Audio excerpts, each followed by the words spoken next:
Welcome to Double Your Vocabulary, your go-to podcast for real-life English skills. I'm Iris, and with me is my fantastic co-host, Ernesto, and of course, our little schnauzer, Spodie. Hey everyone, today we're tackling a super useful topic, how to confidently ask for help when you're shopping. It's a common situation for anyone using English out in the world. Exactly. Whether you're in a grocery store, a clothing shop, or a hardware store, knowing the right phrases can make all the difference. We want you to feel empowered. We've prepared 3 distinct simulations to give you a clear picture of how these conversations unfold naturally. Let's jump into the practice samples. All right, for our first scenario, imagine you're in a clothing store and you need a different size. I'll be the customer, and Ernesto, you're the helpful sales associate. Sounds good, I am ready to assist. Please feel free to browse our latest collection. Excuse me, I'm looking for this sweater in a medium, but I only see smalls on the rack. Do you happen to have any more in stock in the back? Let me check for you right away. What color are you interested in? We might have a few more pieces available. It's the navy blue one. I tried on the small, but it's a bit too snug for my preference. I prefer a slightly looser fit. No problem at all. Please wait here for a moment while I confirm our current inventory. I will be right back with an update. Okay, for our second simulation, let's switch gears to an electronics store. I'm a customer trying to understand a specific product, and Ernesto is the knowledgeable staff member. Excellent. I'm here to clarify any specifications you might be curious about. We pride ourselves on offering comprehensive details. Hi there, I'm interested in this particular tablet, but I'm a bit overwhelmed by all the features. Could you possibly walk me through its main functionalities? Absolutely. This model excels in processing speed and battery longevity. It's truly a reliable device for both work and leisure. What aspects are most important to you? Well, I primarily need it for reading and some light browsing. Is the display resolution good enough for extended use? And how user-friendly is the interface for someone who isn't super tech-savvy? The display is exceptionally crisp, perfect for reading without eye strain. As for the interface, it's quite intuitive. Many of our customers appreciate its simplicity. I can demonstrate some key functions. Fantastic! For our final simulation, let's imagine we're in a large supermarket. I need to find a specific item, and Ernesto, you're a helpful employee stocking shelves. Perfect. I'm always available to help our valued patrons navigate the store. Don't hesitate to interrupt my task if you require guidance. Excuse me, I'm trying to locate the organic whole wheat flour. I've checked a couple of aisles, but I haven't had any luck yet. Could you point me in the right direction? Certainly, the organic flour section is typically located on aisle 7, right next to the baking mixes. It should be on the top shelf, if I recall correctly. Oh, that's incredibly helpful. I was looking on aisle 3 with the regular flours. Thank you so much for clarifying. I really appreciate your assistance. You are most welcome. If you encounter any further difficulty, please don't hesitate to approach any staff member. We are always here to make your shopping experience convenient. Wow, those were 3 really useful exchanges, Ernesto. Let's break down some of the key phrases we heard, starting with the clothing store scenario. Absolutely, Iris. In that first interaction, the customer used, "Do you happen to have any more in stock in the back?" This is an excellent way to ask about items not currently visible. In stock simply means if the store has the item available, and adding in the back implies checking their storage area. It's polite and precise. Also, expressing a preference like, "It's a bit too snug for my preference," or "I prefer a slightly looser fit," clearly communicates your needs without being demanding. It provides helpful context. Moving to the electronics store, I asked, could you possibly walk me through its main functionalities? Walk me through is a brilliant phrase for asking someone to explain something step by step. It certainly is, and my response highlighted processing speed and battery longevity as key specifications. These terms are common in electronics and sound very professional.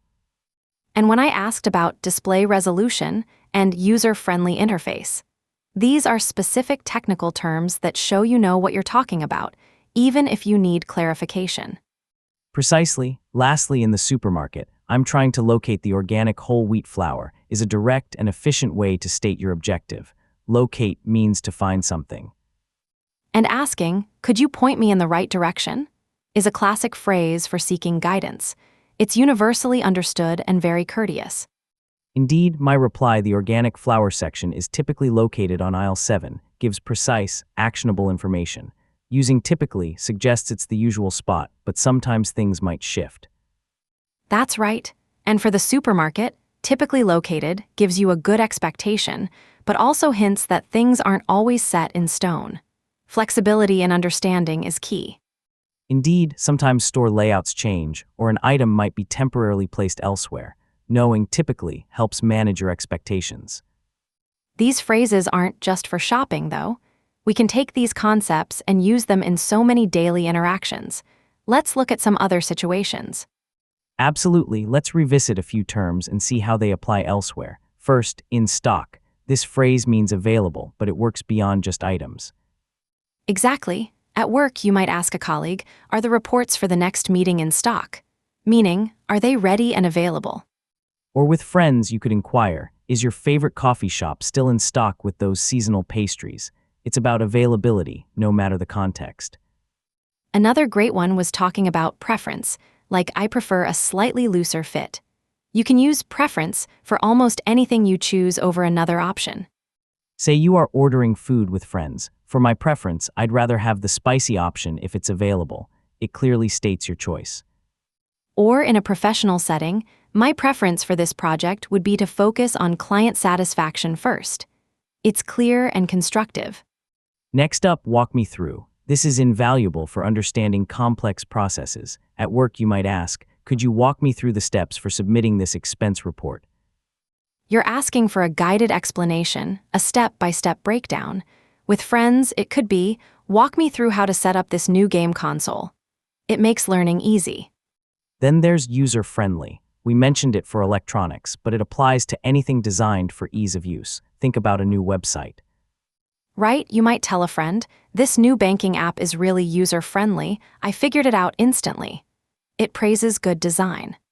In a work meeting, you could suggest, we need to make sure the new customer portal is user-friendly for all ages. Clarity in design is essential. Our last key phrase is, "Point me in the right direction." It's not just about physical locations. It's perfect when you need general advice or guidance. If you're new to a company, you might ask a manager, could you point me in the right direction for finding project guidelines? It shows initiative.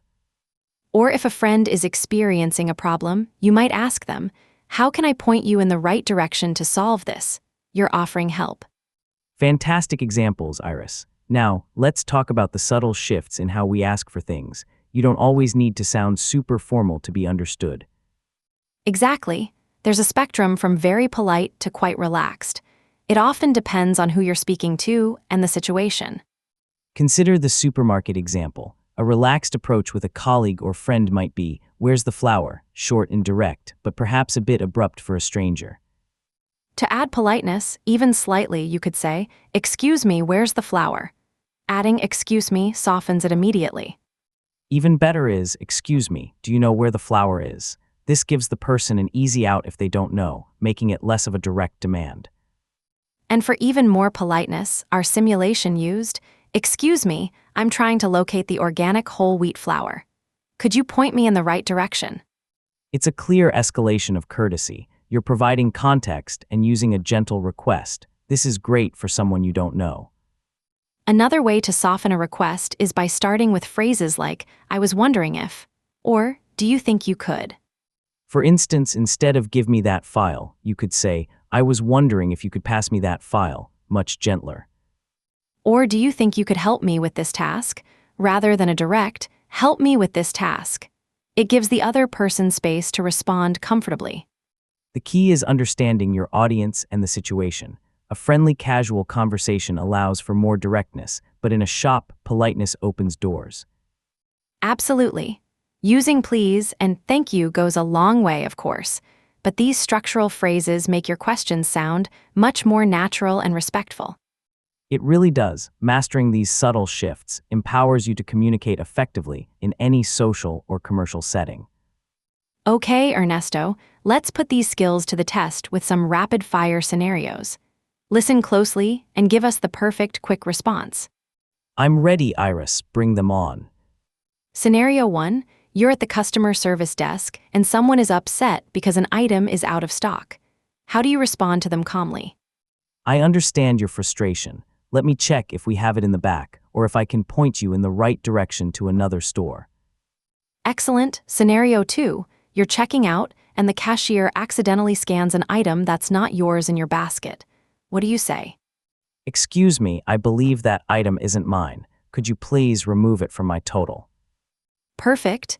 And final rapid-fire scenario, you see a friend struggling to carry a heavy box into their car. You want to help. What do you offer? That looks heavy. Can I give you a hand with that? Fantastic work, Ernesto. Now, before we wrap up, let's give our listeners the top 3 takeaways from today's episode. What are the most important high-value tips?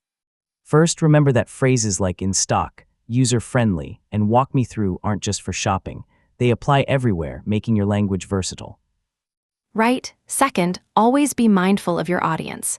Adjust your level of politeness using phrases like excuse me, do you know where? Or I was wondering if. And third, utilize point me in the right direction for both physical locations and for seeking general advice or guidance. It's incredibly useful. Those are indeed 3 powerful tips for sounding more natural and confident. Thank you so much, Ernesto, for sharing your insights today. It was a pleasure, Iris. Always great to chat about making English easier. And that brings us to the end of another episode of Double Your Vocabulary. If you enjoyed today's discussion and want to boost your English skills even further, make sure to follow and turn on notifications wherever you get your podcasts. We love helping you master American English, one useful phrase at a time. Until next time, keep practicing.